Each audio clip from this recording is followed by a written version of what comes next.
Bom, pessoal, voltamos com alguns comentários sobre a parte de inglês e espanhol, e eu retomo com o professor Marilson, perguntando os textos. Marilson, foram bem escolhidos para esta prova de 5 questões?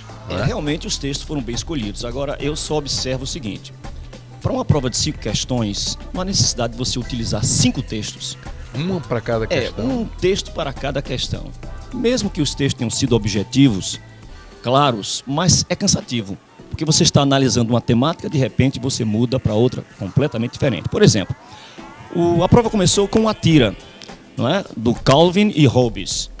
Uma tira simples, onde você tem ali a presença de prefixos e sufixos, que o aluno percebeu facilmente. Agora, achei uma tira um pouco cansativa, porque os textos foram um pouco longos. Depois ele abordou, aí partiu para a abordagem de textos. E aí ele fugiu um pouco àquela prática das imagens. Certo. Não é? De análise de imagem, que era uma tendência muito comum, muito objetiva nas provas anteriores, que nós não tivemos esse ano. Ou seja, tivemos apenas uma tira e o resto foram textos verbais mesmo. Verbais, bem verbais. Então, a gente observou, primeiro texto, o segundo texto, sobre diversidade. Ou seja, ele pedia lá one thing for diversity and inclusion. Ou seja, para que você realizasse uma ação, mesmo que simples, para que houvesse a sua inclusão nessa problemática da diversidade. Entendeu? E esses temas, os textos trouxeram temas sociais, na sua maioria? Foram temas diversificados. Diversificados. Exatamente. Já o texto 2, da National Geographic, já é um texto mais técnico. Há uma abordagem técnica, onde você tem ali o quê? Uma pesquisa científica, onde eles procuram fazer uma relação entre nós temos o analgésico, né? Aquela morfina que o nosso organismo fabrica, que também é compatível com do rato, no caso dos ratos, e que nós somos produtores naturais. Quer dizer, esse tipo de bem tema científico, né? É bem científico. Fugiu um pouco, né, daquele anterior que nós tínhamos analisado. Posteriormente, ele fala sobre Steve Jobs, que é o ex-presidente da Apple, né? O nosso grande Steve, e o benefício, né? Os benefícios que ele trouxe para a geração ou para gerações futuras. Veja que vai mudando, né? As temáticas vão mudando. E ele encerra com mais um texto. After prison, ou seja, após um incêndio que houve na prisão em Honduras, e faz uma associação à superlotação nos presídios.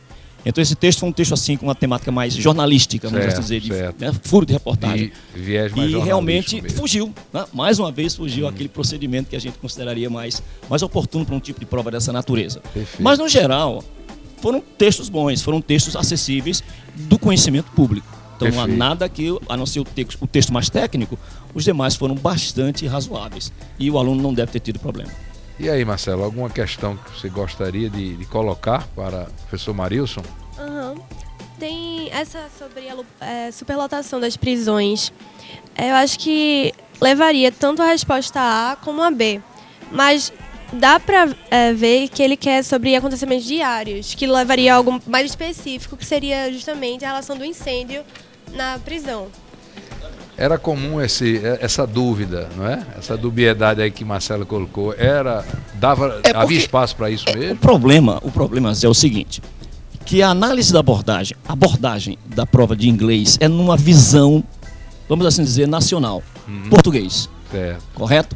Então você tem o inglês sendo tratado na língua portuguesa.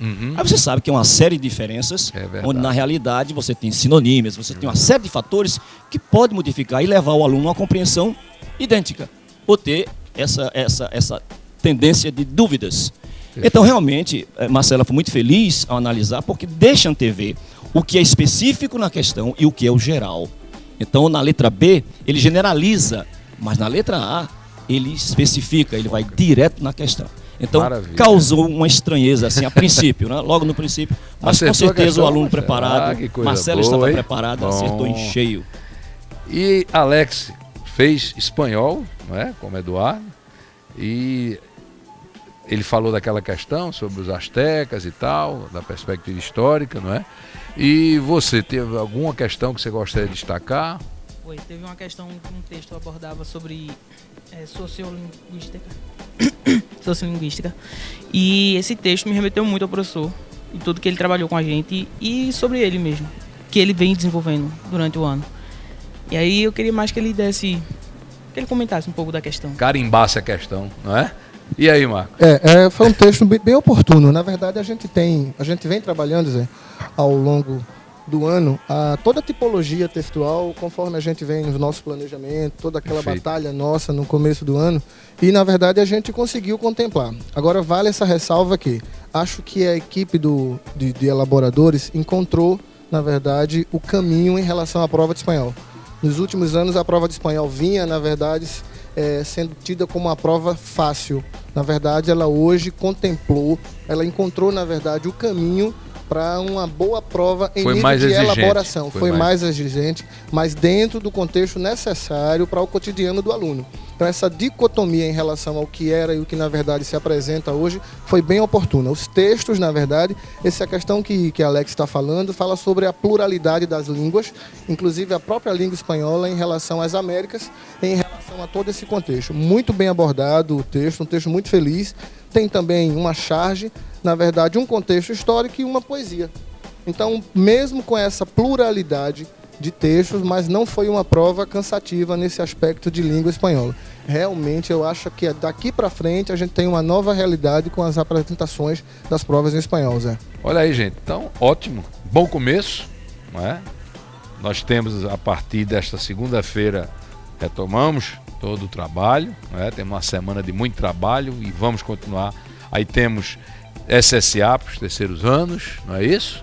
Temos depois a segunda fase da UPE, segunda fase da Universidade Federal de Pernambuco.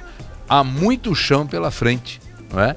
E nós vamos estar aqui na cobertura, sempre presente, o CBV marcando a sua presença nos vestibulares e no Enem. Até a próxima.